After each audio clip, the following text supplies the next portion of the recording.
iman di tempat itu. Kira-kira kuat tidak? Tidak bakal tegak. Ya apa sih kok disuruh naruh di tempat itu? Terus makannya gimana? Terus ininya gimana? Terus ininya gimana? Nah, segala sesuatu yang berupa cobaan atau ujian daripada Allah yang diberikan kepada kita, itu tidak bisa kita ukur dengan logika kita, tidak bisa kita ukur dengan akal pikiran kita. Kalau semuanya kita ukur dengan logika kita, tidak bakal masuk akal yang terjadi di dunia ini. Biar coba lihat bumi, letaknya orangnya sebegini banyaknya, tetapi adalah planet yang paling kecil. Planet yang paling kecil dibandingkan planet-planet yang lain. Sedangkan planet yang lain yang besar-besar ada kehidupan dalamnya. Nah, kenapa kalau kita letakkan di planet yang lainnya yang lebih besar lagi? Karena apa? Karena sudah itu kemauannya Allah SWT. Sesuatu yang terjadi pada kita, ya, rezeki yang datang tidak diduga-duga. Misal ada orang yang bilang sama kita, oh bentar lagi kau bakal dapat uang 10 juta nanti siang. Kita diem-dieman di rumah, tidak ngapa-ngapain, tidak ada kabar, tidak ada apa. Tiba-tiba ada orang ngomong gitu, apa bilangnya? Oh, tidak bakal masuk akal, apa kamu ini? Tidak lama kemudian datang ada orang antar uang 10 juta. Jadi apa? Ketentuan daripada Allah itu tidak bisa kita ukur dengan akal pikiran atau logika kita. Kita berpikiran bahwasanya apa? Kalau mau makan, kalau pengen biar bisa makan, kerja. Tidak kerja ya tidak makan. Lihat coba orang-orang yang tinggal di pinggir jalan, yang tidak punya kerjaan, makan nggak? Makan. Orang itu, manusia itu ketika diciptakan masih di dalam perut ibunya sudah ditentukan rizkinya dia berapa di hari ini, apa yang bakal dia dapatkan di hari ini, semuanya itu sudah maklum. Jadi apa yang terjadi di pada diri kita, tugas kita apa? Menerima segalanya karena Allah. Kita di dalam perut ibu kita itu dimasukkan 4 perkara. Apa? Bikat birizki wa ajalihi wa amalihi wa sakiyun ansai. Bikat birizkihi, rizkinya sudah ditentukan. Wa ajalihi, dan kapan meninggalnya. Wa amalihi, dan apa amalnya. Wa sakiyun amsain, dan celaka atau beruntungnya dia di akhir hayatnya. Rizki bisa ditambah, bisa dikurangi, tergantung kita berdoa kepada Allah. Tapi itu semua ketentuan Allah. Ya, ajal bisa kita membaca wirid-wirid atau apa yang untuk insya Allah dengan membaca wirid tersebut Allah panjangkan umur kita. Ada salah satu ulama yang apa? Dia pengen cepat-cepat meninggal dunia. Sudah menggali kuburnya, sudah membacakan khatam Al-Quran dalam kuburan tersebut berkali-kali. Dia pengen apa? Pengen cepat meninggal dunia dan dimakamkan di tempat itu. Akan tapi tidak meninggal sama sekali. Bingung dia, usianya sudah tua tapi tidak meninggal. Lalu ditanya, dia tanya kepada salah seorang, saya ini bingung, kenapa?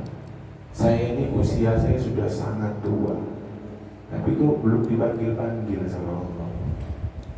Bahkan saya sudah berharap dari lama. Ditanya sama seseorang tersebut, apakah engkau Kau jalan saja? Tidak ada. Terus wiridmu biasanya kamu baca apa?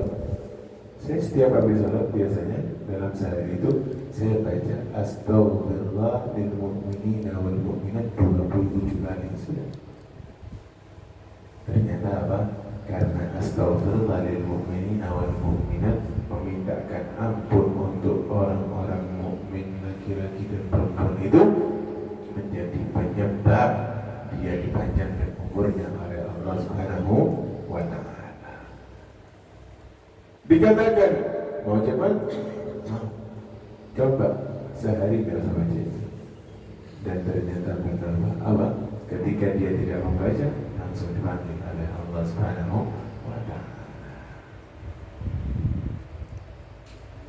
Jadi kalau pian mau panjang umur, perbanyak mintakan ampun untuk mukminin dan mukminat dengan membaca apa? Astaghfirullah lil mu'minina wal mu'minat, astaghfirullah lil mu'minina wal mu'minat 27 kali. Insya Allah dikasih banyak umur yang barakah dalam keadaan sehat dan afiat, dan semoga Allah selalu jaga kita dimanapun kita berada. Amin ya rabbal alamin. Jadi sebab tadi ujian daripada Allah yang diberikan kepada kita itu tidak semuanya bisa kita ukur dengan logika atau akal pikiran kita. Nah, dan semua yang diberikan oleh Allah jangan kita anggap itu murni hak kita atau milik kita semuanya.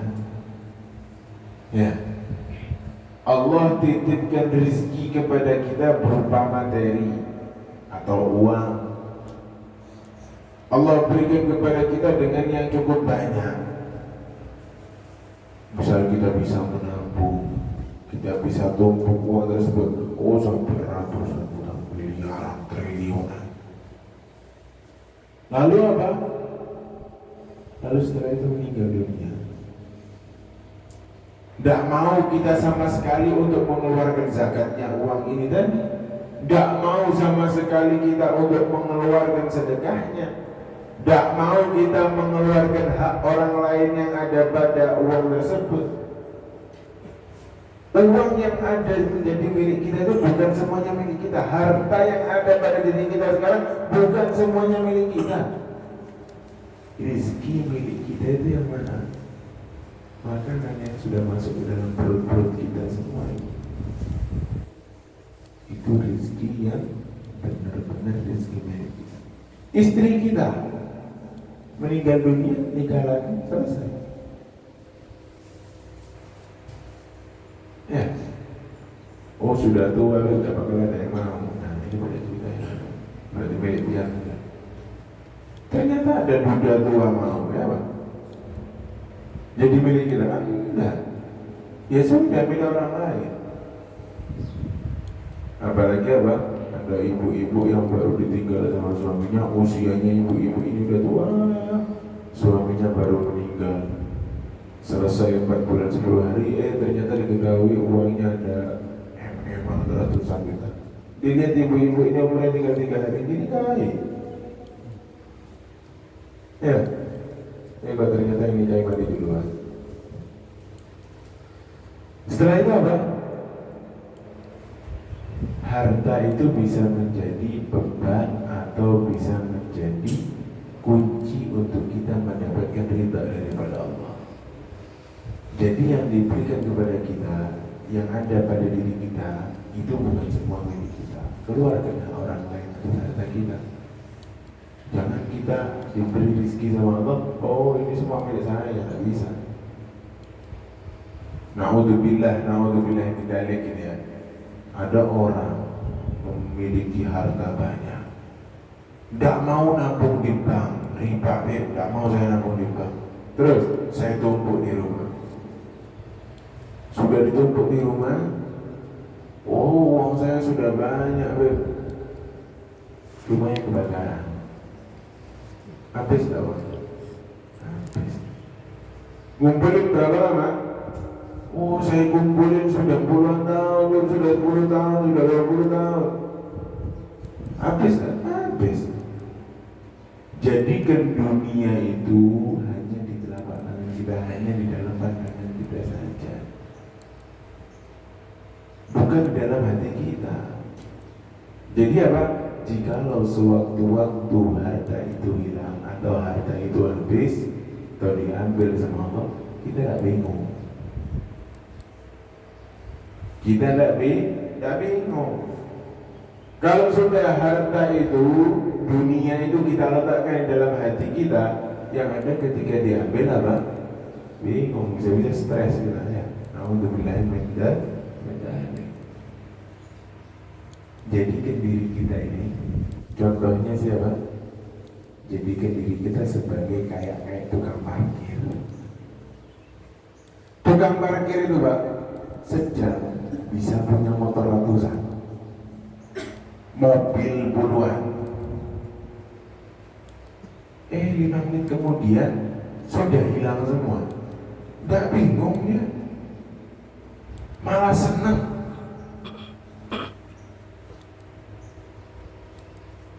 Ya, kalau kita pikir, ya iya itu kan milik orang.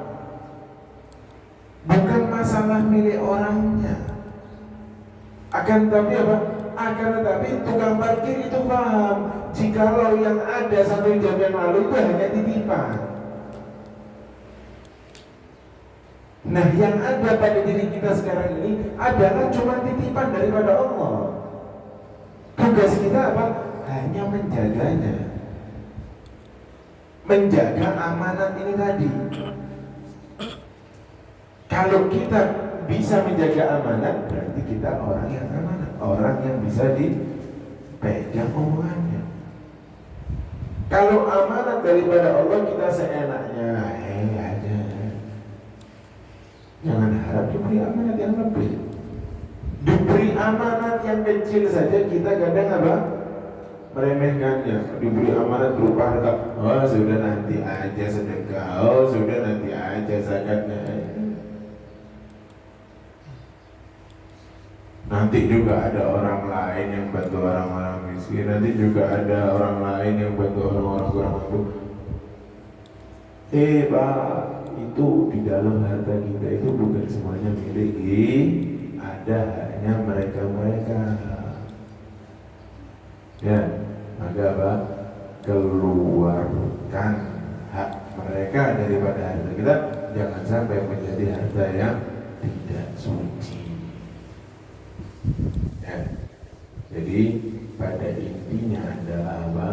Yang pertama, di dalam kehidupan ini ada banyak peristiwa yang kita alami.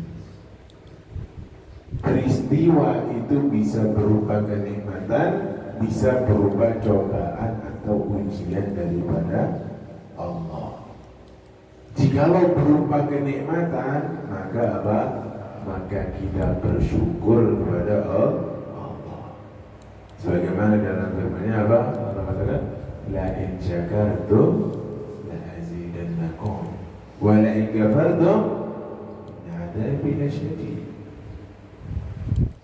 Jikalau engkau bersyukur, maka apa? Maka akan aku tambah kenikmatan tersebut.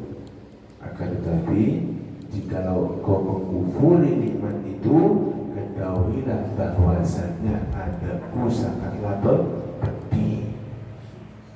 Jadi tergantung kita pengen rezeki kita ditambah atau pengen rezeki kita atau pengen kita mendapatkan adab yang pedih daripada Allah. Ya, ya Bang. Jadi gitu, ketika kita diberikan sama Allah, keluarkan orang lain, jadikan diri kita orang yang bisa mengemban amanah daripada Allah Subhanahu wa Ta'ala. Diberi nikmat, syukur, diberi cobaan, katakan tadi apa? Inna lillahi wa inna ilaihi raji'un. Lalu doanya apa tadi Pak? Allahumma ajirni fi musibati wa akhluf li khairan minha. Allahumma ajirni fi musibati wakhlufli khairan minha, sebagaimana Ummu Salamah yang bimbang setelah membaca doa itu ternyata benar yang dikirim sama Allah setelah dia membaca doa tersebut. Siapa? Baginda Muhammad sallallahu alaihi wasallam, sebaik-baiknya makhluk yang dijadikan pasangannya, yang menjadikan Ar-Rasul sebagai ganti daripada suaminya yang pertama tadi. Ya, semoga ujian yang diberikan kepada kita oleh Allah Subhanahu wa taala bisa menjadikan tarbiyah atau pelajaran bagi kita untuk kedepannya supaya lebih hati-hati lagi, dan semoga ujian yang diberikan oleh Allah kepada kita bisa menjadikan mendatangkan hal yang lebih baik daripada apa yang diambil atau apa yang diujikan oleh Allah Subhanahu wa taala, dan semoga apa-apa yang diberikan kepada kita berupa kenikmatan kita bisa mensyukurinya dengan sebaik-baiknya rasa syukur kepada Allah, dan semoga kita semua selalu dibanjiri kenikmatan oleh Allah Subhanahu wa taala. Semoga kita semua dilancarkan dalam urusan dunia dan akhirat oleh Allah Subhanahu wa taala, dan semoga kita selalu dalam penjagaan Allah wa Rasulullah sallallahu alaihi wasallam, kita berada dalam perlindungan Allah, selalu kita berada dalam naungannya Allah dan baginda Muhammad sallallahu alaihi wasallam, dan semoga kita berhak untuk mendapatkan syafaat daripada baginda Muhammad sallallahu alaihi wasallam, berhak mendapatkan keridhaan daripada Allah, berhak dijauhkan daripada kemurkaan Allah, dan juga semoga kita berhak untuk masuk di surganya bersama dengan baginda Muhammad sallallahu alaihi wa ala alihi wa sahbihi wasallam. Amin ya rabbal alamin. Sebelum ditutup mungkin ada yang bertanya apa?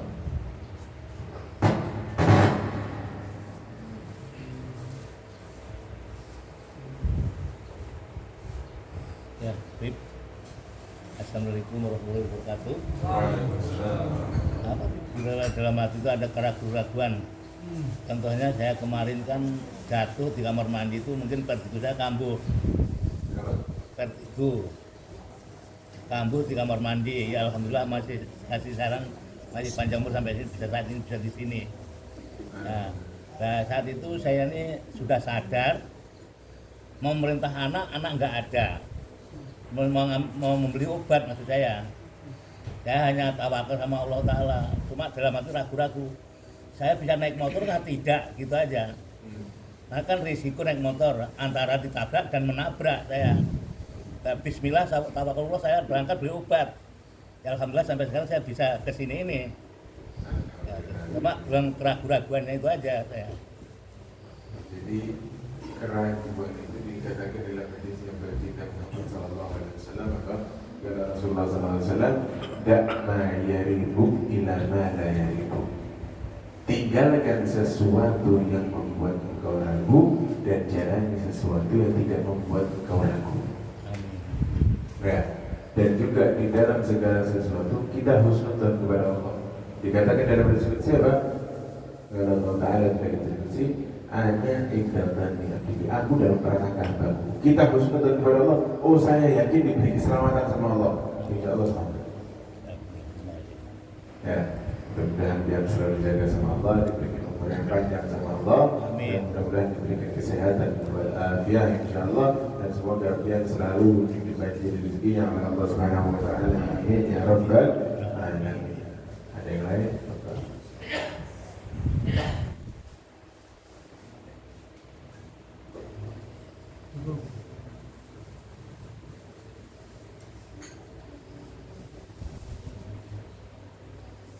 Isyraf jemaah.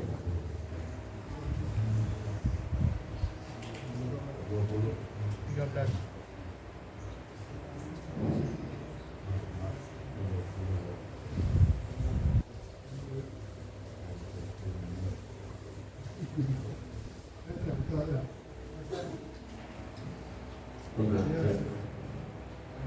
Apakah betul bahwa masuk surga itu bukan karena amal? Betul.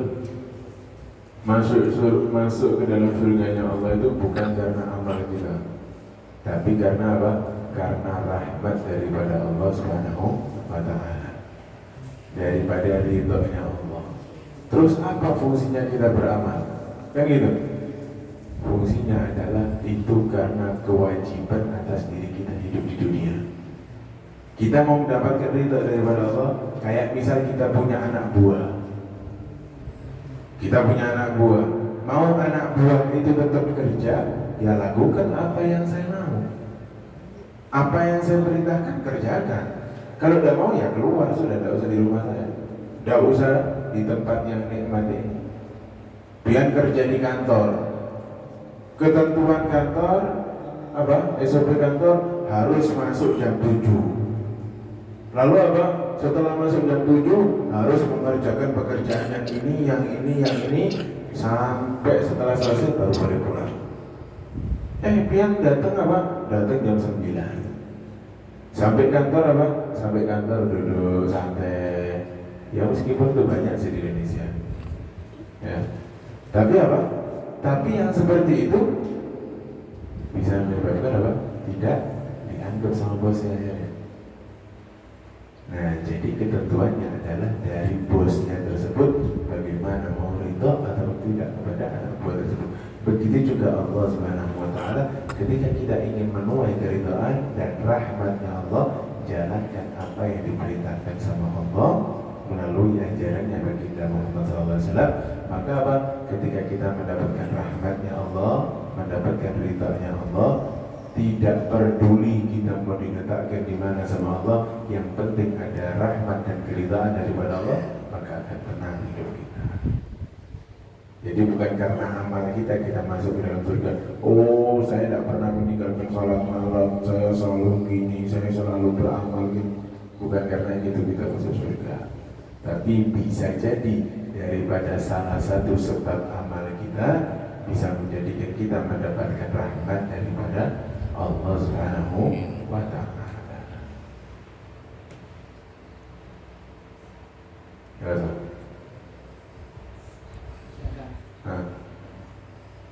Habis. Tutup lagi guys. Bahwa orang yang beriman itu belum tentu masuk surga, dan orang yang berdosa itu belum tentu masuk neraka. Ada ceritanya di dalam hadis, innamal a'malu binniyat wa innamal likulli imri'in ma nawa. Ada di situ ceritakan kakak beradik yang tinggal di satu rumah yang tinggal. Kakaknya tinggal di atas dan adiknya tinggal di bawah. Kakaknya ini setiap harinya ibadah isinya kepada Allah. Dan adiknya yang tinggal di bawah setiap hari kerjaannya bermaksiat kepada Allah. Itu ketentuannya di akhir hayat. Jadi kakaknya ini tidak ada yang dilakukan kecuali taat dan ibadah sama Allah. Adiknya tidak ada yang dilakukan kecuali mengundang kemurkaan Allah. Suatu hari kakaknya ini pengen terbesit dalam hatinya, saya ini setiap hari ibadah, sudah banyak amal saya pengen coba dan kayak adik saya, gimana sih rasanya. Nah, kok di waktu yang bersamaan adiknya juga merasa saya ini setiap hari isinya maksiat sama Allah, mengundang murkanya Allah, mengundang Allah marah kepada saya. Saya pengen jadi kakak saya, pengen jadi seperti kakak saya yang asik sama Allah, asik ibadah kepada Allah. Akhirnya kedua kakak beradik ini, yang kakaknya turun mau menemui adiknya, pengen tahu, pengen tanya bagaimana caranya seperti adiknya. Si adik dari bawah naik tangga, pengen tanya kepada kakaknya bagaimana cara supaya jadi seperti kakaknya. Ternyata ketika si kakak turun, adik naik, terjadi gempa di kota tersebut, hancur rumahnya dan keduanya meninggal dunia. Dan ternyata si kakak yang ahli ibadah menjadi ahli nerakanya Allah, dan si adik yang setiap harinya bermaksiat menjadi orang yang ahli daripada ahli surganya Allah Subhanahu wa ta'ala. Kalau kita pikir dengan logika, masuk. Nah, tapi karena Karena terbesit dalam hatinya dan dia lakukan untuk bermaksiat kepada Allah, untuk bertanya bagaimana caranya bermaksiat, maka